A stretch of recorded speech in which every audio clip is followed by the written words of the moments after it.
YouTube has recently released a new feature to monetize your YouTube channel. The new feature allows your fans to support you even easier and offers you as an artist a new source of income. Let's take a look at what this feature is. YouTube has released a new feature called Super Thanks. This feature is currently in beta and is available for a few artists. So if you are not there yet, it doesn't matter for now. The feature will be rolled out further at the end of the year.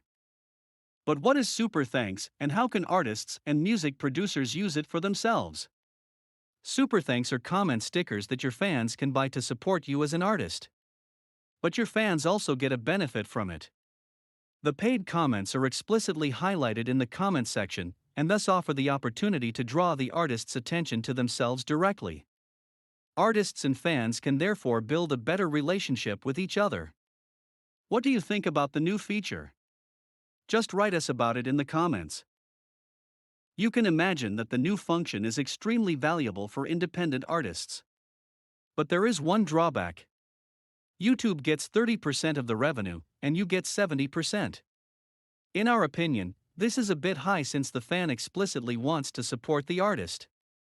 Of course, YouTube wants to earn money, but we think that a 90-10 split would be fair as well. We hope you enjoyed the video. If you are also in the music business, subscribe to our channel. We publish news, reviews, business tips, and tutorials about music production. See you in the following videos.